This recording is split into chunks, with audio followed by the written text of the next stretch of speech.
예, 아침 묵상에 오신 여러분들을 환영하고 또 축복합니다. 오늘 이 시간 아침 묵상을 통해서 하나님께서 여러분 각 사람에게 꼭 필요한 은혜를 주시길 바랍니다. 정말 이렇게 아침 묵상 첫 시간 드리는 게 쉬운 일만 아니죠. 하지만 하나님께서 이렇게 시간을 구별해 드리는 여러분들의 마음을 아시고 또 그거에 걸맞는 은혜와 축복을 여러분의 삶 가운데 베풀어 줄 줄 믿습니다. 오늘은 마지막 만찬이라는 제목을 가지고 마가복음 14장 22절과 22절부터 26절까지 말씀을 좀 살펴봤으면 좋겠습니다. 우리 22절 말씀을 먼저 같이 읽도록 하겠습니다. 그들이 먹을 때 예수께서 떡을 가지사 축복하시고 떼어 제자들에게 주시며 이르시되 받으라 이것은 내 몸이라 하시고. 예, 그들이 먹을 때 우리가 계속해서 언제를 살펴보냐면 6월절 저녁에 같이 모여서 식사하는 만찬에서 일어났던 일들을 저희가 살펴보게 돼요. 사실은 6월절 만찬은 어떤 식으로 알려져 있냐면 마지막 만찬이다라는 의미로도 알려져 있습니다. 왜냐하면 이 6월절 만찬을 마치신 이후에 예수님께서는 붙잡히시게 되시고 재판을 받으시고 십자가에 못 박혀 죽으시기 때문이에요. 그래서 전통적으로 6월절 저녁에는 유대인들은 모여서 함께 만찬을 나눕니다. 특별히 이때 떡과 포도주를 함께 나누고 마시게 돼요. 그런데 이 떡과 포도주를 함께 먹고 마시게 되는데 예수님께서는 이 떡과 포도주에 새로운 의미를 부여하세요. 그래서 이전과는 전혀 다른 6월절 만찬이 될 수 있도록 제정하신 것, 새롭게 정하시는 모습들을 보게 됩니다. 우리가 앞서 살펴본 것처럼 이 6월절은 어떤 사건을 기념해서 치르는 거라고 그랬죠? 바로 출애굽 사건을 기념하기 위해서 행하는 거예요. 출애굽 사건은 이스라엘 백성들이 애굽에서 종살이하다가 노예로 살다가 해방되기 위해서 이루어진 사건이죠. 그래서 애굽에 많은 재앙들이 내리게 됩니다. 특별히 마지막 재앙은 뭐냐면 장자의 죽음이에요. 그래갖고 애굽 땅에 있는 전역에 있는 장자, 모든 집안의 첫 것들, 가축의 첫 것들은 다 죽을 것이라는 하나님의 심판을 받게 됩니다. 그런데 이 죽음으로부터 피할 수 있는 유일한 방법이 있어요. 그건 뭐예요? 어린 양을 죽여서 어린 양의 피로써 문설주에 바르고 집 입구에 발라놓으면 그곳은 죽음이 지나가게 돼요. 그래서 이것들 뭐라고 하냐면 패스오버, 6월이란 것은 지나가다는 의미예요. 죽음이 지나가는 거죠. 왜요? 어린 양의 피를 보고 죽음이 지나간다는 거예요. 어린 양의 피가 있는 곳에서는 죽음이 면해지는 거예요. 그런데 이 어린 양의 피는 하나의 예표예요. 예표, 상징이라는 거죠. 뭘 상징하는 거예요?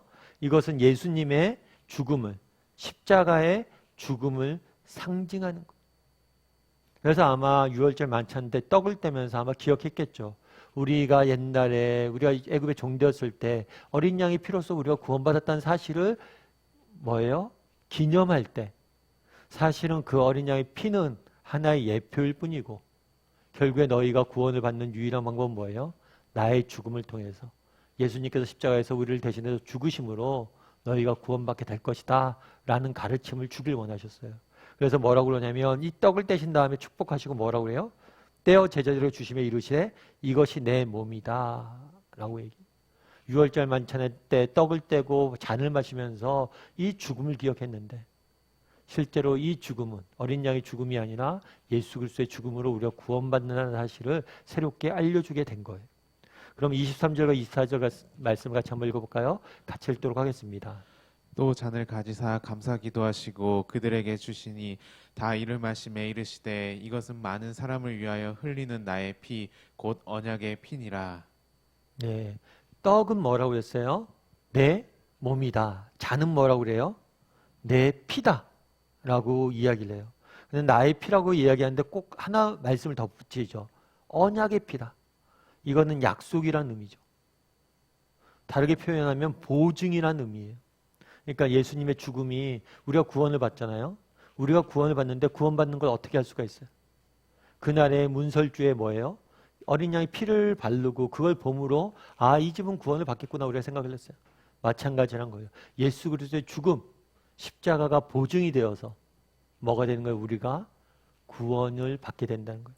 그래서 예수님의 십자가의 죽음은 우리의 보증이 되는 거예요.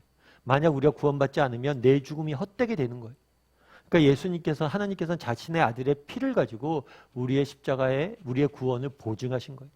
그래서 우리는 십자가를 바라볼 때마다 무엇을 확신할 수 있어야 돼요? 아, 우리를 대신해서 예수님께서 죽으셨구나. 따라서 우리가 구원받았구나. 라는 사실을 확신하게 되는 거죠. 그런데 오늘 본문에 오늘 이제 잔을 나눴다고 그러는데 전통적으로 우리가 이제 성찬식 때는 잔을 한 번만 나눕니다.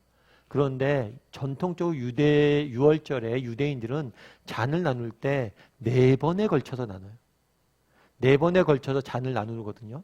그 4번에 걸쳐서 잔을 나누는 이유는 출애굽기에서 주신 약속 때문이에요. 출애굽기 6장 6절부터 7절 말씀을 같이 한번 읽어봤으면 좋겠는데요. 같이 한번 읽도록 하겠습니다.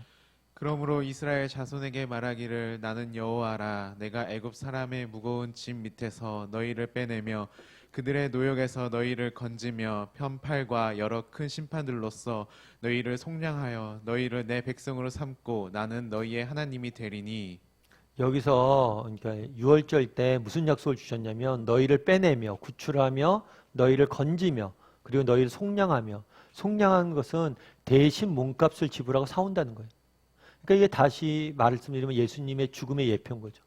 예수님께서 우리를 대신해서 몸값을 스스로 죽으심을 제시하고 사오는 거예요. 그리고 뭐한다? 나의 백성을 삼는다. 이 4가지 약속을 주세요.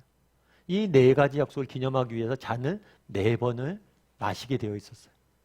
그럼 우리가 그 다음 말씀 한번 같이 읽어볼까요? 25절 말씀을 같이 읽겠습니다. 진실로 너희에게 이르노니 내가 포도나무에서 난 것을 하나님 나라에서 새 것으로 마시는 날까지 다시 마시지 아니하리라 하시니라. 네, 아마 4번에 걸쳐서 마셨다고 그랬잖아요. 3번까지 먹으신 다음에 이 말씀을 하신 것 같아요. 다르게 말하면 4번째 잔은 뭐예요? 마시지 않은 거죠. 그러면서 4번째 잔은 마시지 않으면서 뭐라고 이야기해요? 내가 포도나무에 난 것을 이게 포도주를 하나님 나라에서 새 것으로 마시는 날까지는 다시 마시지 않겠다. 이 4번째 날은 4번째 잔은 언제 마시겠다는 거예요? 하나님 나라가 회복되는 그날 마시겠다. 다르게 말하면 예수님께서 십자가에 죽으시잖아요. 죽으신 다음에 구원을 우리를 향한 인간을 향한 하나님의 구원을 완성하신 이후에 너희와 이 잔을 마시겠다고 약속을 하신 거예요. 그래서 그날에 최후의 만찬을 하시면서 예수님께서는 당신의 피와 정말 그날에 먹었던 떡과 잔을 당신의 피와 살이라고 말씀하시면서 십자가의 죽음에 대해서 설명합니다. 정말 너희가 유월절날 정말 어린 양의 피를 기념하지 않냐. 그런데 그것은 하나의 예표이고 나의 죽음을 통해서 이루어질 것이다. 너희의 구원이 완성될 것이다. 이야기합니다. 그리고 어떤 약속을 주시는 거예요? 마지막 잔은 내가 다시 와서 하나님 나라가 되었을 때 마시겠다라고 약속을 하십니다. 그리고 이제 정말 십자가에 예수님께서 죽으심으로 우리에게 구원을 이루셨죠. 그래서 우리는 이제는 언제든지 무엇을 할 수 있어요? 예수님과 더불어 그의 피를 정말 구원의 은혜를 누릴 수 있는 거죠. 다르게 표현하면 이 마지막 잔을 오늘 우리는 예수님과 정말 영적인 교제를 통해서 먹고 마시는 것이죠. 그러면 우리는 어떨까요? 우리는 정말 예수님의 피를 함께 먹고 마시는 사람일까요? 정말 오늘날은 우리는 언제든지 기도하고 말씀 볼 수 있어요. 언제든지 하나님 앞에 나가서 정말 교제 나눌 수 있습니다. 정말 이러한 은혜들을 여러분도 누리고 있는 사람이냐는 거예요. 제가 예전에 이제 옥하는 목사님 모시고 부교육제 때 사역할 때 일이었어요. 옥 목사님 모시고 이렇게 부교육제 때 사역하다가 옥 목사님 은퇴하시고 그리고 옥 목사님 나중에 소천을 하셨거든요. 제가 그때 참 여러 가지 생각이 들었어요. 옥 목사님 소천하신 다음에 이렇게 뭐 기억도 하고 이런저런 생각들도 하면서 들었던 생각이 좀 정리도 하는데 옥 목사님이랑 그 흔한 사진 하나 안 찍어놨더라고요. 그 훈련은 교육자들과 단체로 찍은 사진 외에는 옥 목사님과 옆에서 그냥 둘이 찍은 사진이 없어요. 사실은 뭐 옥 목사님 가끔 뵙는 분들은 옥 목사님 사진 찍어주세요 하면 옥 목사님 사진도 찍어주시고 그랬거든요. 그런데 우리는 매일 보니까 뭐 사진 찍어 그런 생각이 있었는데 나중에 보니까 옥 목사님이랑 사진 찍은 거 하나 없더라고요. 참 그런 생각 들면서 아마 그랬던 것 같아요. 늘 기억했던 게 뭐냐면 옥 목사님이 우리 주변에 늘 계시니까 그것이 당연한 걸로 여겼던 것 같아요. 그게 특권이고 축복이었음을 못 느끼는 거죠. 단순히 홍 목사님 문제도 아니죠. 우리 부모님들과 같이 있는 것 얼마나 자연스럽고 당연한 것으로 여겨요. 하지만 영원한 것은 아니잖아요. 그러니까 우리는 사실은 굉장히 특권을 뭐예요? 특권으로 누리지 못하는 경우들이 많아요. 사실 그날의 6월절 마지막 만찬을 기념하셨다고 그랬잖아요. 우리는 하나님의 자녀가 되었다. 이것들을 너무 쉽게 받아들인다는 거예요. 우리가 하나님의 자녀가 되었고 하나님 앞에 나가서 언제든지 교제 나눌 수 있고 하나님과 동행하는 삶을 살 수 있다. 이것을 너무 자연스럽게 받아들여요. 근데 이게 정말 자연스럽게 받아들일 일이라는 거예요. 이게 얼마나 큰 특권인지 우리는 모른다는 거예요. 모르니까 뭐예요?